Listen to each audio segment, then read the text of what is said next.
Welcome back to Behind the Print podcast, where we feature industry leaders and uncover the creative minds and their businesses within the world of professional printing. Our mission is to provide you with inspiring, actionable resources that elevate your business projects and accelerate your journey to excellence in profit and print. Today, today's episode is The Ton, Ride Hard, Stay Punk. And we're talking about the indie culture, bold storytelling, and how one magazine is keeping the spirit of punk alive through print and community. Joining me today is the editor and co-founder of The Ton magazine, Timothy Grisham. Hey, it's nice to be here. I really appreciate the opportunity. Oh my goodness. Well, your magazine is a huge hit around here, and we are so lucky to have you on the podcast. Well, I'm really glad to hear. It's one of those things is when, as a creator, like you kind of, while you have an audience in mind, you don't know how it's going to land necessarily sometimes. Yeah, that's very, very true. You don't really know what your audience is going to react well to or get really excited about, or just be like, Yeah. Cool. So, talking about your audience, who does your magazine serve? Who are you writing for? I mean, in some ways it's ourselves, but that kind of takes a little more explanation. So the reality is our magazine is based around chopper custom motorcycles, right? And so it's not for every motorcycle rider out there. And in fact, it's kind of a niche of a niche, right? You have people who like motorcycles, you have people who like off-road or on-road. So then you cut into in categories, right? You're going into Totally. on-road mostly. And then you have people who like standard bikes or some who are custom. And then if they're custom, they might not be choppers. And so you kind of whittle down into what this really is. And there's a long history of choppers that goes back to the 1940s, but our perspective on it really is informed by coming up from the punk rock scene and being really active in that, as well as trying to create a magazine that is inclusive of a lot of different viewpoints. And historically, chopper magazines have been really focused from one viewpoint of like a yeah, predominantly straight white male viewpoint. And I know I'm saying that as someone who outwardly looks like a straight white male, but you're in Great Falls there. And if you just go north up to Fort Belknap, Montana, at the agency there, that's where my family's actually from on my mom's side. And I'm a proud Grovon. And so I really appreciate the proximity to our tribal lands to where you guys are. And that kind of just saying that kind of gives you a sense of how we go about business and curation in our magazine. And so we prominently feature female motorcycle builders. We prominently feature people of color. We do not discriminate based on if you're straight, queer, non-binary, anything like that.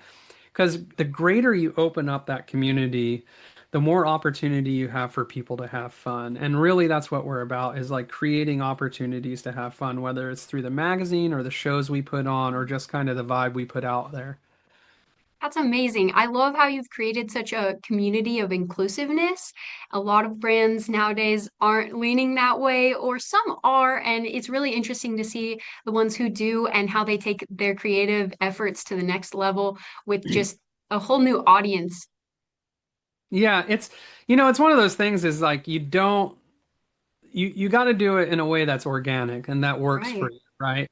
Because sometimes if you go in there and it looks really heavy-handed and forced, it doesn't feel natural and it doesn't feel organic. And the thing with any kind of artistic product, whether it's photography or writing or music, which I have a big background in music, is that you got to own it and you got to make it feel organic and it has to feel personable enough to where someone reading it is like, I can identify with that and I get that point of view. And if it feels really forced, that's much more difficult to do. And you could put products side by side where someone is putting a more naturalistic, personable product together, and then something that is made just to sell ads or just to push money around. And really, like, if I was trying to push money around, the last thing I would do, honestly, is get into print media in 2025. I mean, I'm not saying we start in 2025, but where the outlook is now, that's not like your number one making market for covering motorcycles or doing any kind of artistic output. Print media is you have to have that passion for it, and then Right. that translates to other people who then support it and purchase it. And it's less of a manufactured product of retail sales and buying ads and everything like that, at least from the perspective that we go about approaching it.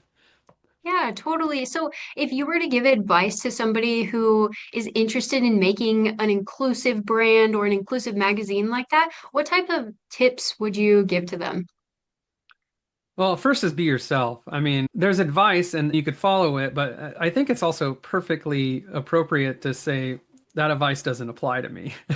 First of all, so be yourself and really make a product that you're proud of and that your peers and people around you will be proud of, and that will translate. And then if you live your life like open to other ideas and to other people's point of views and ways about doing things, then your product will then translate into something that's open to new ideas and other point of views. And because it's a proxy of something that you're making for yourself, if you kind of live a lifestyle that is more open to even pushing your own comfort boundaries to a certain limit, but also definitely to listening and hearing things that might not necessarily be for yourself, but are definitely for other people. And that goes across all kinds of ideological and political spectrums too. You know, you got to pull in information and determine whether that is useful to you or if it's problematic, and then how you interpret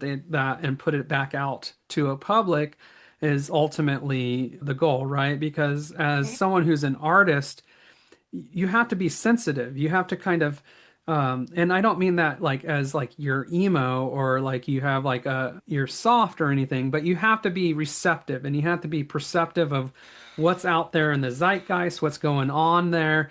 And then it's your job then to take that and internalize it and think about it and then put it back out there in some form or another. And so, it's the more open you are to other ideas and more information you're receiving, more other products you look at, more art you look at, more kind of philosophies you think through, you're gonna make a product that to me is more engaging and interesting than, a like for example, if we're going with motorcycle magazines, a bunch of technical specs on a motorcycle and then and photos, right? Because that's just driven to sell rather than to tell the story or to explain a culture.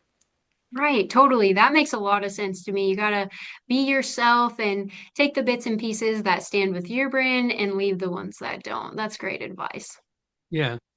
So, what are some major milestones or projects that have really shaped your journey in the Ton magazine? Well, I mean, um,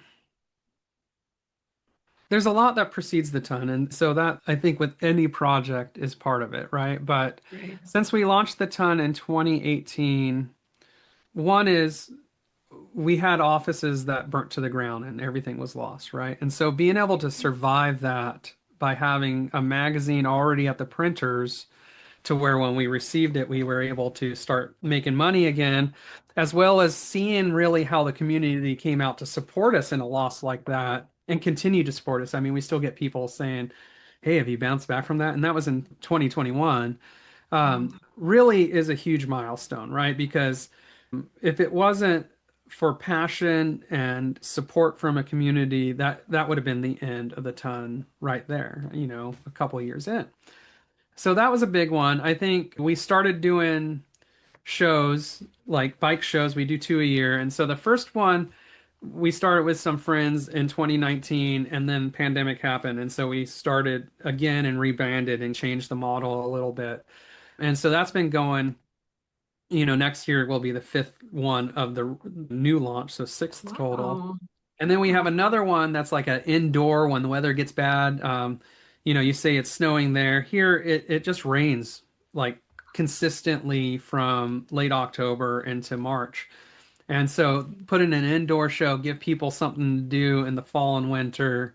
Like having those be successful and continue to grow is a real milestone for us. And frankly, continuing into the future no matter what, right? So issue 21, which you just printed and we got a few weeks ago, that's a milestone to us because it's another issue out there. And in motorcycle magazines, and really specifically with chopper magazines, we see a lot of them come and go, and they only print one or two issues and they fold, unfortunately. And so having a support and a structure and a business plan that lets us continue is a continuing milestone, and whatever growth looks like out of that is a bonus. And so we're really fortunate that we're there with friends of ours who do it, like Choppers Magazine, Carrie Broback, or Dean at Dice Magazine, where we're continuing to be able to put out issues, and we're on similar schedules to where this culture is not just like one issue and done for every kind of thing. It's which you see kind of in the zine world or some other worlds as well,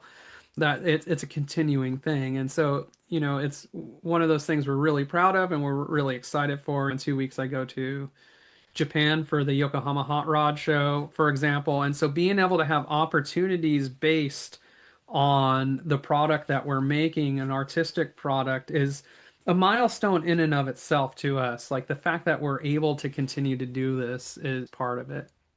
No, congratulations. That's a huge, huge accomplishment. And like you're saying, a lot of people get their first or second issue out and then it trickles out or things like that. Things come up, things happen. And so I completely commend you on just pushing through and banding with the community and really just enjoying the passion project for what it is. That's amazing. Yeah. Yeah, and some magazines do one a year, and so we're Yeah. roughly quarterly. So that's the thing. And we're fortunate that we work with printers. We work with you, and then we have a local printer here in Olympia, Washington as well. And our model really with the printing, we picked them to be the closest printers to the communities we really want to support. So you're the closest printer that I know of to Fort Belknap, Montana, to Harlem or Harvard, Haver, or anything like that, right? And then having one here in Olympia too for other projects and other parts and other prints is good. So it really is like drawing together communities and bringing them together and being a project that's based on the idea of community. And so you got to put your money where the mouth is. And the fact that we're able to continue doing it is something we're really proud of. That's amazing. So good to hear. We love to hear our customers' wins and just all that great stuff. It really drives us and gets us excited about all the upcoming projects. So then on the flip side, is there anything holding you back right now? Like holding the ton back right now? I think no, not really, but yes, too. Always staffing and being able to get content in is always a challenge for every magazine, and profit margins are slim on the print part of it. We also do shirts and other kind of merch things and events to offset that, but that's always one. The reality is that discretionable spending is starting to slow in our country in a bit. And, in the motorcycle industry, that's some of the first stuff that kind of goes. And so I can foresee opportunities for ads and stuff to get a little slimmer, but we're able to push through that because our model is we're not going for the highest ad rates. We're really fair with our ads. We try and stick to, even if they're LLCs or corporations, they're family owned ones, and try and keep it really community based. And so we work with our advertisers because of that on what their abilities are and try and do something that benefits everyone involved. And so there are challenges, but I don't know if it's anything in the way of it at this point. And things could change in an instant. You never know. So we're just happy to keep going. Totally, totally. And how you mentioned everybody kind of being in the same pool where print sometimes is the first thing to go when pockets are tight. And so I totally hear you there, and that makes a lot of sense to me. And you mentioned your return on investment being pretty slim. And so I'm curious, do you know exactly what that is or around your average profit margins for print? Yeah, essentially our advertisements pay for a print run, right? And so let's just say if it costs us $8 an issue to print, right? Our advertisements will pay for the $8 an issue. And then we will go, let's say $7.50 is probably more accurate. $7.50 an issue. And then we go into retail at $15, right? So we already have the 750 paid for through the ads, and then our profit margin above that is 100% based on retail Wow. sales. So we do have some wholesale clients and things like that where that profit margin's a little lower, But where we get a lesser profit margin is on like reprints or expanded prints. And so we do use a local printer if we like need emergency reprints or something like that. And then we use you on reprints if we need like a bigger bulk one, just because the differences in the technology that they're using and capabilities are quite vast. And so you guys have a really good operation for the big orders. And then Thank and you. then we also combine into digital editions and like combine books on demand type things for old back issues so that there's still some kind of passive revenue sources out there as well. And so we have a diversified model for funding things. And really the goal is just to make sure that the train's on track for doing our quarterly issue and make sure we can get that going more than anything. That's really cool. Cool. If you had to give one piece of advice to somebody who's looking to start advertising in their magazine but aren't sure how to do it, what would you tell them? I would say start with the friends who have companies and ask them like if they advertise with other people. Like before you even do it, ask them yourselves. Like, do you advertise with anyone? Like, what do you look at for an advertisement? What do you want back at it? Because some people will be like verified. They saw the ad and then they went there. Other people is like, well, we just want like us in the ether and more out there. I mean, different companies and different people have different kind of viewpoints of what advertising is. And then also what kind of auxiliary advertisements you can do. So if you're doing a print magazine, are you running like social media content that kind of ties into it Oh, wow, yeah. and helps boost? Are you doing mentions on a podcast that you may have or any kind of those auxiliary kind of bumps to the actual print magazine? Because as you know, there's a finite, I mean, it's ever long that it's in print and it's going to be out there as long as it's not destroyed in a fire or thrown away or something. But at the same time, it is a finite number. So us, we do like about 1,000 total of an issue, right? We do it in Right. various different print runs and everything like that. But we do about 1,000 total. So you're going to get 1,000, and we sell out of pretty much every issue no matter what. So like you're going to get 1,000 print copies out there that people are going to hand out and sell. You see them on the resale market, things like that. But then you also get the social media, and some companies have reach bigger than us, and some don't. We're around 18 or 19,000 on one platform, more on another. It just depends on what platform it's Right. on. And then, like when we do our podcast, if we can tie it in too, it's creating an ecosystem of benefit. And then also, don't make your prices higher than what you think you're selling as that benefit. Think about what's $1 an issue, or what's that like? And so there's different models for that, and everyone has a different approach. I kind of think of it as what do I need to make a print run of the magazine go forward? Like how much is what's my page count? How much am I paying for the entire magazine? And then what's the cost per page? And then I break it down. There's the back cover is certainly more valued than some other pages, and the inside covers are more valued than other pages. And so when you create that, you can create a cost model to meet your print runs based on that to might be lower than some other people because they're doing the cost model for the print runs plus staffing and things like that. Like those kind of other issues, like what we pay our stringers and freelancers and everything to be that is generated out of that 100% over, that return on investment that we have rather than on the advertisers. So the advertisers aren't paying for the photographers to take the photos for our magazine. They're just paying for it to be printed. And then we're paying based on our slice of the retail sales for the next issue or for the creatives that way. And so, but that's just how I do it. And it could be a crap model for someone else and it could be a weird model, but that's how we do it. And we try and be equitable and we're pretty blunt with people's like, hey, we might not be able to pay a lot.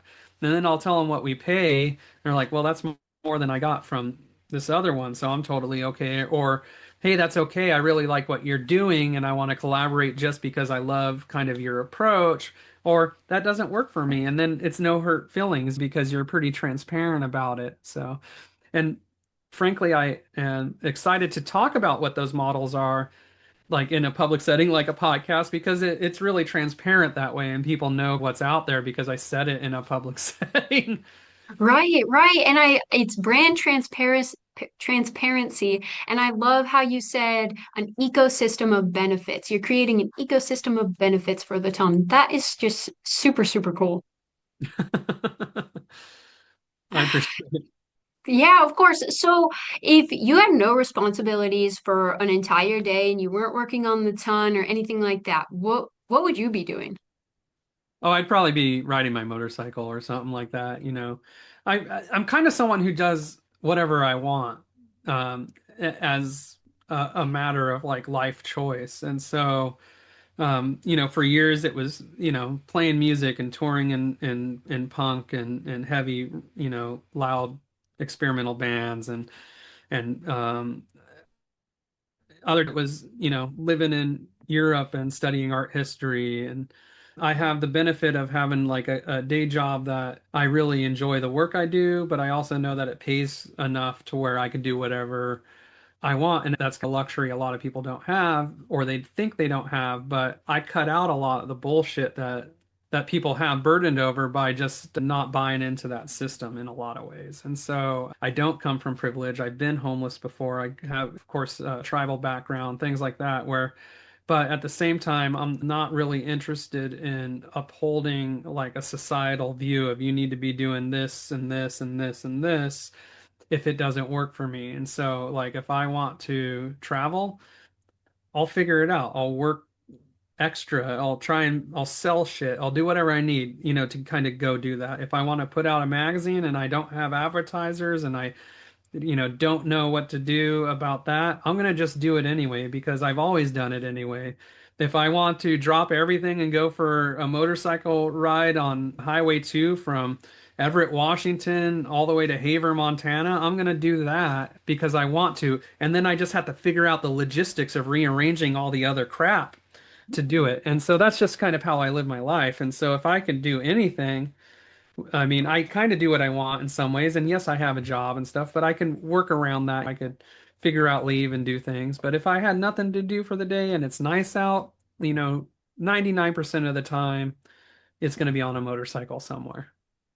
That's so cool. I love the inspiration behind whatever I want to do. It's gonna happen. I just gotta switch some stuff around and we're gonna make it happen. Like, no Well, worries. You're so relaxed. I love that. you have to have a positive mental mindset. You know, you have to be, Yes. you know, have a really positive mental attitude. You know, that's one of the great things that Bad Brains picked up on and really put into the world of punk rock and hardcore music is positive mental attitude. And if you can envision it, you know, I've come from the lowest of lows. I've had nothing, but I've also had a drive to achieve what I can envision. And if you can envision it, you just have to figure out the roadblocks and kick them the hell out of the way and go for it. And I know that a lot of people say stuff like that, come from privilege or anything like that, but I say like if you have hustle and you have drive, you can do whatever you want. I believe that 100%, 100%. So if your readers could take one thing away from the Ton magazine, what would you hope that they take from it? I think it's that, you know, we love the cultures around choppers and we love a broader community around it, and that this is a product of passion and of art, and that it's not a product to sell you crap. That's so cool. I love that. That's just amazing. And it's really inspiring and influential the way that you're doing that, how it's just you're putting out the stories, putting out the images, all the cool stuff, and none of the extra just stuff that people don't want to look at, I guess you would say.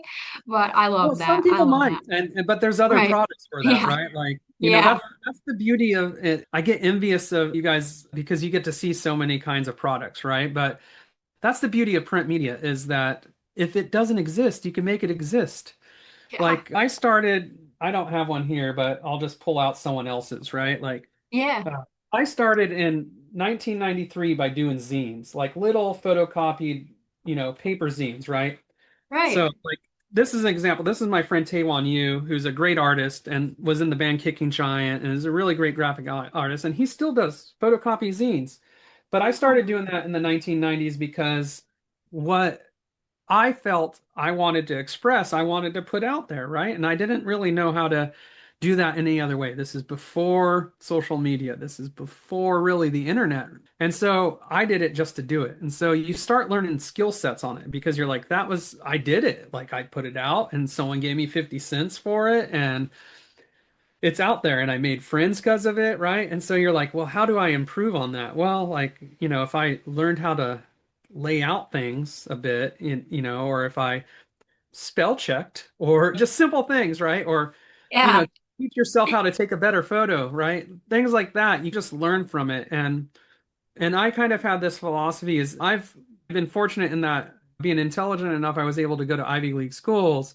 But really, every life skill I've had and every kind of occupational skill, whether it's in my day job or it's doing the magazine, I learned from punk rock and just doing it, right? And you kind of build on skill sets. Like I had to learn how to make flyers to promote my band. So now I know how to make flyers. Well, then I can make posters. Okay, so now I can make posters. I could use that image and reverse it and then make a gesso patch, right? Oh, I can make a gesso patch. I could keep I could reverse it and make a silk screen. Now I know how to silk screen, right? You kind of just build these skill sets out of desires to do something. And we live in an age now where you can just log on to YouTube and learn how people are doing it. There's tutorials for almost everything.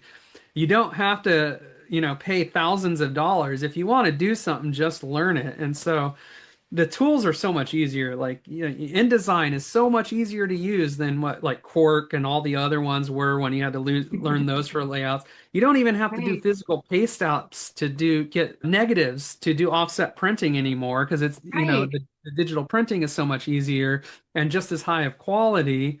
So like if you want to do something, you want to build that skill set, just do it. Like there's nothing stopping you. I love that advice. I love it so much. So tell me, how can our listeners get in touch, collaborate, or follow the Ton magazine? Yeah, so our main avenue is through Instagram, which it's instagram.com/the ton mag, just THETONMAG. Also, we have a website that's just thetonmag.com. You'll find a trend here. Our email is info@thetonmag. We kind of look at all those, and the only outlier is if you like videos and stuff, and our videos are all kind of done with a slight sense of humor, sometimes parodying other kind of popular styles of motorcycle videos, things like that. It's Uh-huh. youtube.com/at the ton magazine. And those Oh, main areas that we kind of put information out there. And if you want to get involved, just take the initiative, reach out, say, hey, I have this idea. You know, we accept pitches. We actually will get back to you and say, hey, this will work for us or this won't, or we have another idea. What do you think of this? But we don't just ignore correspondence because, we grew up doing the same thing. I used to write magazines as a kid. It was like, hey, can I write for your newspaper and stuff? And that's how I got a career. So, it is just part of being a good person is to not ignore people. So if you reach out to us, if you don't hear anything, it's probably because we haven't seen it. And sometimes things do get lost in spam and those request boxes, right? Like it's just a matter of technology, yeah. but we will respond to serious inquiries. Cool, If cool. the Well, you inquiry guys is heard like, him. hey, F you, like we'll probably ignore that. But No hate mail, guys. No hate mail. Well, that's awesome. You guys heard him. Check out the Ton Mag on all social media platforms except for on YouTube. Check out those parody videos at the Ton Magazine. So yeah, check them out. But that's another episode of Behind the Print podcast. Thanks to our listeners for joining us as we've explored the artistry and innovation of the printing world. Remember, having a strong vision, building the right strategy, and using tools like print to amplify your message will make your brand stand out from the crowd. If you've enjoyed today's episode, be sure to get your sample pack today from printingcenterusa.com and share it with your fellow business enthusiasts. Until next time, keep those creative sparks flying and remember, there's always more to discover behind the print.